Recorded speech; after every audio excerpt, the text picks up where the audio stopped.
The new all-electric Chevy Bolt has gotten some, well, very good, I'd say rave reviews, including a glowing recommendation from the Wall Street Journal guy. Joining us now is FoxNews.com automotive editor Gary Gastelu, who has also driven the Chevy Bolt. Now, I read the Wall Street Journal review of it, and the guy really went off on the user experience, as opposed to the cost of gas and the recharging range and all that kind of thing.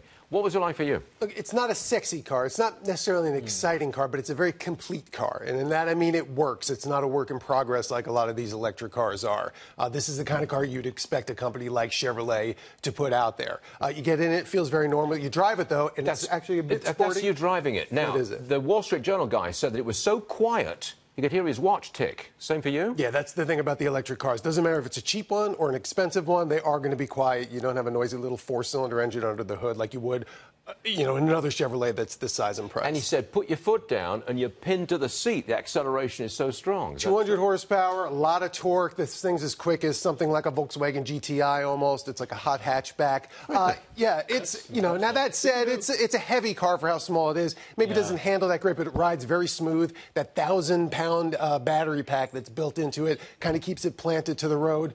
It definitely feels like a premium car. The interior material is a little cheap, but, that's what you'd expect for something that you're going to be able to get into for under $30,000. My problem with electric cars is always the recharging. If I bought a Chevy Bolt, can I just plug the thing into an ordinary plug socket in my garage? Ordinary plug's going to take a while. You get the 240 fast charger put in, and it takes overnight to fill it all the way up. If you can go to one of these fast charging stations on the road, you can get, I think, 160 miles in about an hour-long charge. But the thing is, this has a 238-mile range, and some people have gotten it to go even further than that without even trying that hard. You don't have to plug it in that often. Most people don't drive more than 40 miles a day. Do you want to wait an hour? Does that set your mind at rest? I don't know. The weight of the battery, does it offset or negate the cost savings? It's so heavy, that battery. 1,000 pounds. For the fuel savings, you know what I mean? No, look, this gets the equivalent of, I think, 119 miles per gallon. If you buy this, you'll pay, I think, $800 a year on energy.